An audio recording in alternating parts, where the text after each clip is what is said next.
Höckelhoven is sited between Mönchengladbach and Aix-la-Chapelle. The Kaphof farm, where Onec lives a few months a year, is lain a little bit outside the village. On the balcony the star-spangled banner seems to announce her presence, but this leads to a wrong conclusion, because banner and balcony belong to her friend Friedhelm Kötter.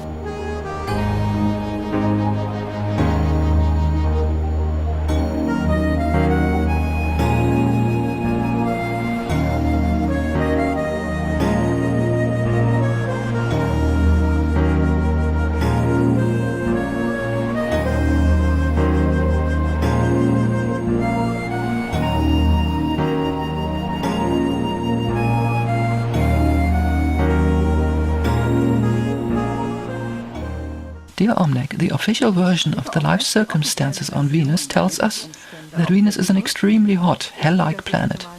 The average temperature there is 400 degrees Celsius, according to 740 degrees Kelvin, so there is no way for life on the material level. Besides the heat, even the duration of the rotation, which is relevant for the length of the days, is an argument against this. A Venus day is only 243 days on Earth, and so it is lasting even longer than a Venus year, which is lasting 224 Earth days. I think you must explain this to our viewers, because these are the results the official media tell us.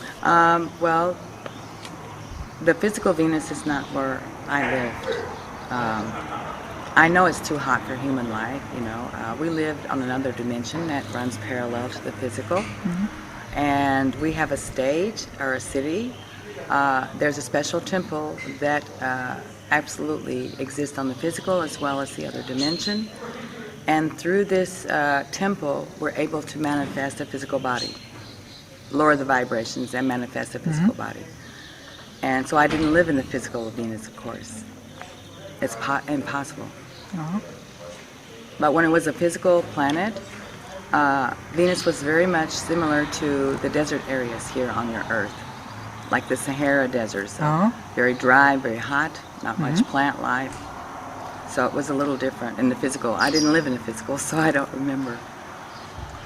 Okay. So it is the astral plane on Venus.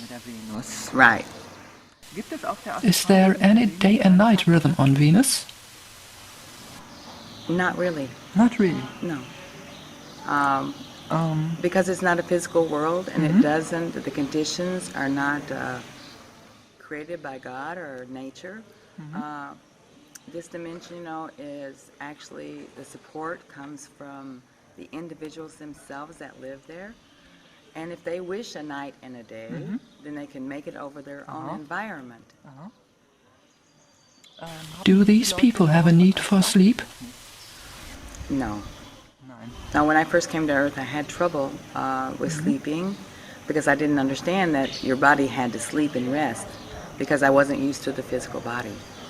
And it was very difficult for me. And I had to have the experience of staying awake for so many hours and realizing that I couldn't concentrate and I'd fall asleep without even knowing it. And I had to have this experience to know that the body, the physical body, needs much care, and you have to take care that it gets enough rest and nourishment, because we don't eat on Venus either. Aber Phasen der Ruhe, der Abschaltung, wo man mal für eine Stunde oder so oder für eine längere Zeit... But phases of rest, where you achieve a sleep-like status, is there such? We do meditate, you know. We take our quiet times to regenerate ourselves and balance our concentration. So you meditate instead of sleeping? I guess you could say. I don't know, really. It's just, it's beneficial, I think, for every human being, whether they're in the physical or not, to have a period where their body can regenerate and they can collect their concentration again. How works communication on Venus? We use a form of mental telepathy. Das ist Telepathie. Yeah. Übermittelt man trotzdem reine Gedankenmuster? Do you transmit pure thought samples, or is it more a kind of an inner dialogue which you transfer to other people? Well, it used to be the communication for all people in the physical universe as well. But the way the Earth has developed, the people have lost the ability to have this ability anymore. And but on there, it's actually a learning process. Yeah, the communication is not much different than on the Earth. On the Earth, you got to go learn the language. You got to learn the process of how the language and the grammar works together. When you learn telepathic, it's not just you can do it automatically. You have to know that there are certain thought forms, and these thought forms can be transferred to the other person. There has to be an order in everything that exists in the universe. You can't just communicate with someone without some kind of order and process that you have to study and learn. So it's not so simple. I still wanted to ask you a question about the way you feed yourself on Venus.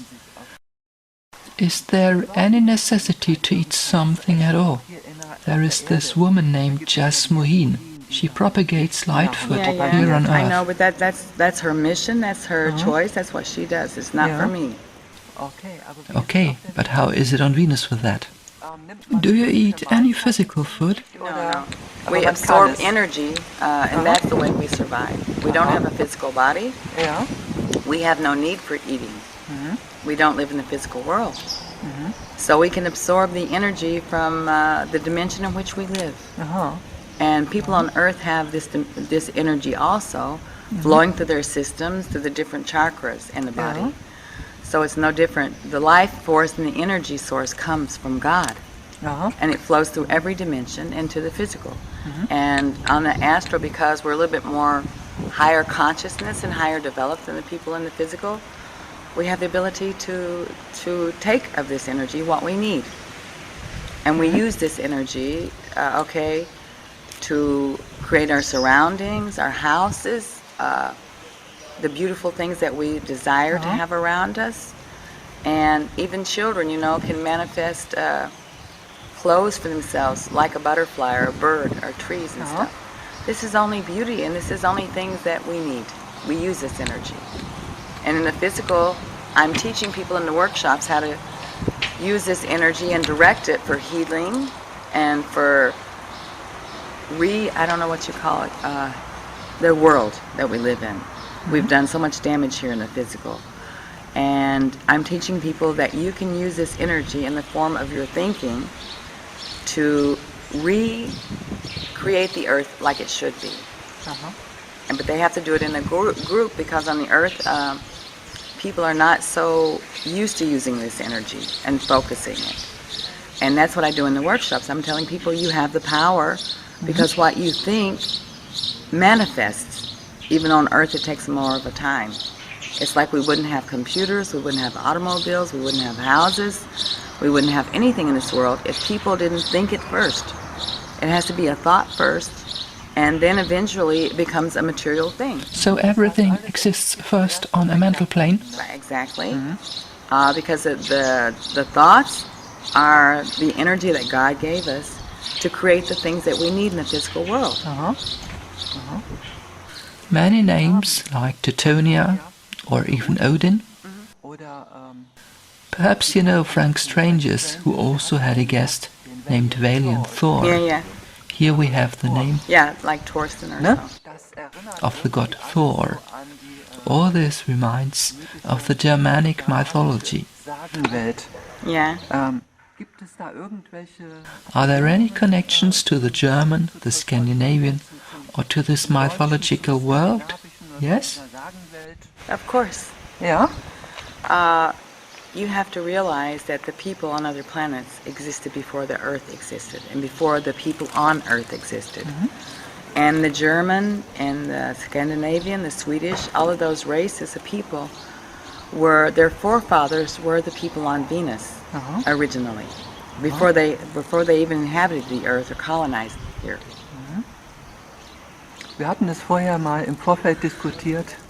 My companion and I, we still had discussed it just now, and he also thought there would be a relationship between these names.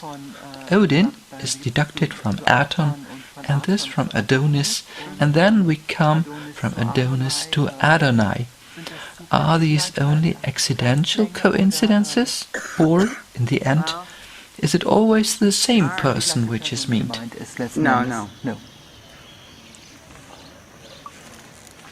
No, my uncle Odin is from an ancient Venusian family, and when we work in the physical world, we choose a name that starts with O, because the O is a complete circle, and each one of us that work spiritually have completed a circle of our physical lives and now can choose to work here or not. And so our names begin with the O because it has a certain energy and a certain effect on people. And so this is a spiritually ordained name that when you work in the physical and you're from Venus, you must choose a name that starts with the O. This is from our specific Venusian family, not the other Venusians. I can't speak for them. But apparently, Valiant Thor came from the center of Venus, not from the surface or the dimension where I came from, because there's people that live in the central of Venus as well as the Earth. And that's the whole thing. Every planet is hollow inside. It's really for the support of the planet that the energy flows around and through the planet to give it its support so that the planet can stay in its orbit around the sun and everything. There's an energy flow through the universe that supports and maintains every planet that is in the physical world. And like I said, it's very complicated. I don't know everything, but I have learned a lot of things. I've lived on Earth. My uncle has given me information. Eberhard has information. And so I can do a research and learn more as I live here. Because people ask questions, I don't know everything. I'm not a scientist. I live here on the Earth, and I have a specific mission, and my mission is to give back information and knowledge that was lost to the people on the Earth, and to make them realize that their connection to the other people in this solar system on the planets is actually their heritage, because these people were the first people in this solar system of the human form, and the white, yellow, red, and black, all the people on Earth came from these 4 races that lived on the 4 planets older than the Earth, before the Earth was even a planet or even could support life. So this is my mission. My mission is to make that connection and then to give as much spiritual information and understanding about the concept of God and the soul and the essence of human life and physical life, so that people can understand. It's a big mission, but I'm doing the best I can. Are there several astral planes even on Venus? Yeah, of course. It's our basic knowledge, We learn the whole knowledge of the physical universe, of God, of ourselves as a soul, of ourselves when we were in the physical, and the whole way that the development of the Earth has taken place. And the Earth is a very special planet. Otherwise, we wouldn't be here trying to save this Earth and the people. What makes Earth so special? Because there's so many different life forms and physical beings living here from different generations, and we have brought life forms through many centuries before the planet was finished. We were bringing whales and dolphins and different plants and minerals to put on the Earth, because we were creating a beautiful paradise with many diverse lifestyles that work together in harmony to balance and keep this Earth very beautiful, including all the different races of people. And it's a whole process so that the Earth can stay beautiful like it was.